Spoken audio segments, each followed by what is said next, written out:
Em tempos onde o multiverso da Marvel tá na moda, vale a pena a gente dar uma olhadinha no multiverso da distinta concorrência, né? E principalmente um objeto, o lugar, tá? Que é importante demais pra gente entender o que acontece ali. Você já ouviu falar na Muralha da Fonte? Não? Então vem comigo que hoje eu vou falar tudo que tem depois do limite do multiverso da DC. Quando acabou o multiverso, o que tem depois?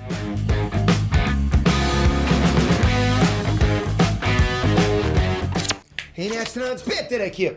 Se a gente olhar no mapa do multiverso da DC, né, que existe de fato, realmente, né, você vai ver que além da esfera dos deuses, bem depois que a gente entende pelo nosso mundo, planeta Terra, no limite de tudo fica chamada Muralha da Fonte. É realmente uma muralha, no limite de tudo. Ela é basicamente isso que vocês estão ouvindo mesmo. Uma muralha, um muro, que fica onde terminam todos os universos, ou seja, ela circunda um multiverso. Mas o que tem ali afinal, galera? Muita coisa. Além de ser praticamente intransponível, indestrutível, não tem como você causar danos à muralha. A Muralha da Fonte, né, quando você chega até ela, você vai ver vários corpos e rostos, né, de gigantes de pedras cravados na muralha. Reza a lenda que aqueles são seres que tentaram atravessar ela de alguma forma, né? Ver o que tinha do outro lado. Os caras chegaram até ali e acabaram não conseguindo. Hoje a gente sabe o que tem lá. Mas calma, já vou chegar lá. O que eu tô querendo dizer é que aqueles gigantes de pedra são chamados deuses gigantes, literalmente divindades, que receberam como castigo essa punição eterna, de serem transformados em pedra e ficarem durante toda a eternidade, simplesmente olhando para o universo que ficou, para o vazio, e servindo inclusive como um aviso para qualquer um que tentasse ultrapassar a Muralha da Fonte. Além dos deuses gigantes de pedra, a Muralha da Fonte também abriga coisas como, por exemplo, as almas dos novos deuses, que saem dali quando vão encarnar, e a origem do espectro emocional e da essência da vida, que são basicamente as duas coisas que dão o poder dos anéis, dos lanternas vezes e de todas as outras coisas. Agora, como surgiu essa muralha tão importante? Como ela foi criada? Há pouco tempo rolou um flashback mostrando a criação da Muralha da Fonte e como ela tem relação direta com vários eventos importantes da DC, tanto antigos quanto atuais. Bom, o que existe depois da Muralha da Fonte, já estava lá inclusive antes dela ser criada há 20 bilhões de anos, é justamente a fonte. O que é a fonte? Petra, a fonte é a energia criadora de tudo e é uma das manifestações da presença, que é basicamente Deus no universo da DC. The Presence, presença. Da fonte surgiu uma entidade chamada Perpétua, que foi responsável por criar oficialmente o multiverso DC. Além de criar o multiverso, ela também deu origem a outras 3 entidades, que ficaram sendo os filhos dela, dessa entidade maior que é Perpétua. Um deles era Alfeus, o forjador de mundos. Os outros eram Mar-Novu, conhecido como o Monitor, e Mobius, conhecido como o Anti-Monitor. E as funções eram essas: criar novos mundos, monitorar multiverso e impedir ameaças externas, respectivamente. A questão é que o Monitor, galera, depois de um tempo, questiona a mãe dele, já que ela já criou tudo, né? Se o papel dela, se a existência dela já não tinha cumprido o propósito. Tipo, o que você precisa fazer mais do que criar tudo, né? A Perpétua percebe que sim, ela não tem mais motivo para existir, só que ela quer continuar existindo.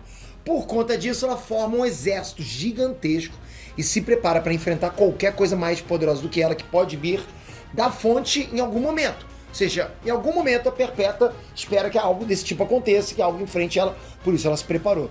Vendo isso, o Monitor chama os irmãos e eles lutam contra a mãe, ao mesmo tempo que eles tentam contactar um grupo de entidades chamados de Juízes da Fonte, que poderiam impedir a Perpétua e parar aquela guerra. E a Perpétua acaba ficando tão poderosa que ela chega aos Juízes da Fonte antes do alerta dos irmãos, mas eles intervêm para colocar um fim nisso.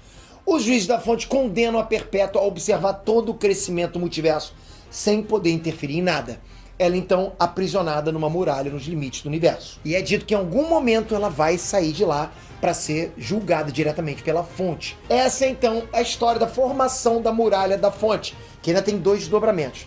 Alfeus, o forjador de mundos, continua fazendo o trabalho dele, forjando mundos, né, criando novos planetas. Só que ele também faz isso do lado de fora, do lado de lá da muralha, ok? E dá origem ao chamado multiverso escuro. E além disso, com a criação da muralha, outra entidade perde a sua função, o Anti-Monitor. Afinal, né, tem uma muralha para impedir ameaças externas agora, não precisam mais dele. E aí, furioso, o Mobius então jura vingança contra o irmão em algum dia, já que foi o Mar-Novu, né, que começou toda essa treta. A vingança vai vir muito, mas muito tempo depois, na forma de um evento que todo mundo aqui conhece como a Crise nas Infinitas Terras. Buraco na Muralha. O problema é que depois de 20 bilhões de anos, já não dá pra ter certeza que a muralha da fonte é tão impenetrável assim. A essa altura ninguém sabia o que existia depois dela. E quem acabou descobrindo por acaso foi o Batman, que sem querer abriu um rombo na muralha e permitiu que criaturas do multiverso escuro entrassem no multiverso da DC. O multiverso escuro, né, como o próprio nome diz, é um multiverso onde tudo o que é bom, incluindo os heróis, é ruim, né? E assim por diante. E é nessas que a gente tem sagas como, por exemplo, Dark Knight's Metal e similares aí, né? Sagas como essa, exatamente como essa. Onde o buraco tá lá e a Liga da Justiça faz de tudo pra tentar tapar o buraco. Eles até conseguem, mas não de forma definitiva, até porque nesse meio tempo do buraco aberto pelo Batman, surge um segundo problema bem maior. A Perpétua simplesmente escapou da prisão, se uniu a vários outros vilões e virou uma ameaça maior do que já era há 20 bilhões de anos atrás. Esse problema não está ainda totalmente resolvido. E eu não duvido nada que, pelo andar da carruagem, logo logo, já a Muralha da Fonte seja completamente destruída. Ou pela Perpétua, ou por alguém ainda mais forte. Por enquanto ela segue lá, mais ou menos firme e forte, e com um buraco. E agora é você que me diz, qual vai ser o futuro da Muralha da Fonte? Você sabia tudo isso sobre o multiverso da DC? Qual será o próximo passo? Conta pra gente, diz aqui nos comentários a sua opinião. E não esquece, estamos no Invest com 3 categorias. Tá chegando o último dia, galera. Será que a gente consegue ganhar? Será que você já deu o seu voto? Porque você pode botar a gente muito mais pra frente. Pode assegurar que a gente consiga ganhar. Tá aqui embaixo. É rapidinho, é 1, 2, 3 cliques no máximo.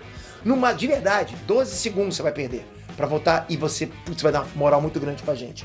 Toca aqui agora, se inscreve no canal, ativa o sininho. Eu falo pra vocês, esse canal é pra informar você, é pra mostrar pra você o que tá acontecendo. Agora foi o universo DC, mas sempre trazendo pra você um momento, um print screen do universo dos quadrinhos, dos super-heróis, dos animes, o canônico de tudo, né? Então pra mim é muito importante que você esteja aqui nesse canal. Espero você no próximo vídeo. Valeu, galera! Fui!